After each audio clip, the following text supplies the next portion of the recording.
एक बहुभुज की कुल संख्या 9 हो तो उसके अंतःकोणों की माप का योग क्या होगा? ठीक है बैठ जाओ। इसमें कह रहा है उदाहरण नंबर 1 में जो दिया है, बोल रहा है कि एक बहुभुज की कुल संख्या कितनी है? 9। ठीक है, 9 अगर है तो उस कंडीशन में उसके क्या पूछ रहा है? अंतःकोणों की माप का योग पूछ रहा है। तो सबसे पहले इसका सूत्र लिखेंगे, पहले इसकी संख्या लिखेंगे। तो संख्या कितनी है? n का मतलब संख्या जी। n का मान कितना है? 9 हो जाएगा। अब लिखेंगे बहुभुज के अंतःकोणों की माप, कोणों की माप। ठीक है, बहुभुज के अंतःकोणों की माप का सूत्र लिखेंगे n - 2 गुणे 180। यही होता है ना, बहुभुज के जो है अंतःकोणों की माप बराबर क्या होता है? n-2 गुणे 180। माप का योग लिख सकते हैं, ये n-2 गुणे 180 होता है। n का मान कितना है? 9 है, तो n के स्थान पे क्या लिखेंगे? 9 लिखेंगे। अब 9 - 2 कर देंगे गुणे 180। ठीक है, अंश को लास्ट में 9 लिखेंगे, अभी कोई जरूरी नहीं है। अब 9 में से 2 घटाओगे तो कितना बचेगा? 7 बचेगा। 7 गुणे 180 तो 18 साते 126, 126 तो 1260 अंश होगा, है ना जी। तो बहुभुज के अंतःकोणों की माप कितना, माप का योग कितना हो जाएगा? 1260। बहुभुज कैसा है? 9 भुज है, इसका मतलब बहुभुज के सभी अंतःकोणों का योग कितना हो जाएगा? 1260। समझ में आया जी। एक पंचभुज के 5 वार कोणों में से एक से 4 कोण क्रमशः 75 अंश, 55 अंश एवं 60 अंश है तो उसका 5वां वार कोण ज्ञात कीजिए। ठीक है, बैठ जाओ।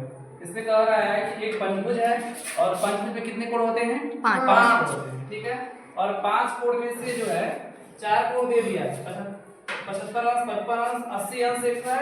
ठीक है, और कितना अंश है? 60 अंश हो जाएगा। ठीक है, 80 अंश का मतलब कितना अंश है? 60 अंश है।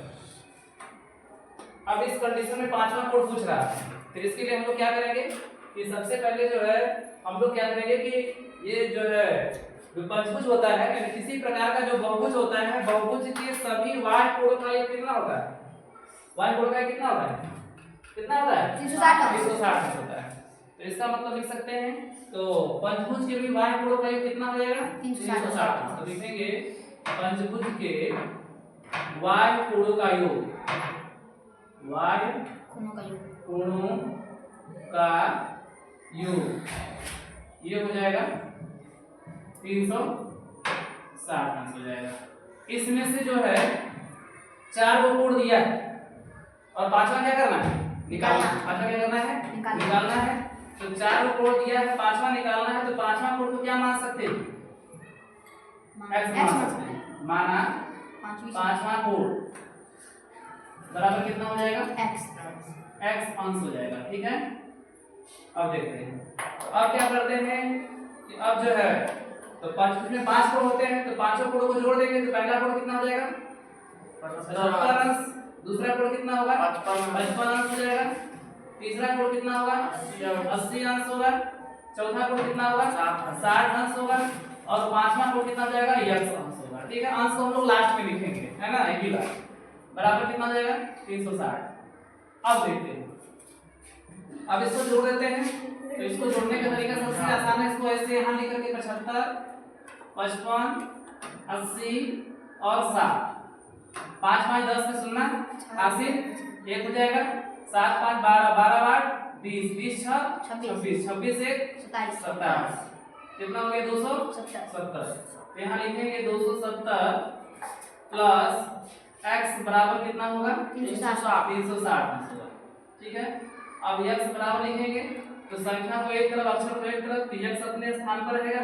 ये प्लस 270 है, इधर जाएगा तो क्या जाएगा? माइनस जाएगा, यानी 360 माइनस हो जाएगा 270। 360 में से 270 जाएगा तो कितना बचेगा? 90 अंश बचेगा। कितना बचेगा? 90 अंश। तो ये 90 अंश हो गया x का मान। और x क्या है? 5वां कोण है। क्या है? 5वां कोण। तो लिख सकते सकते हैं कि 5वां कोण बराबर कितना अंश आएगा, 90 अंश आएगा। ठीक है।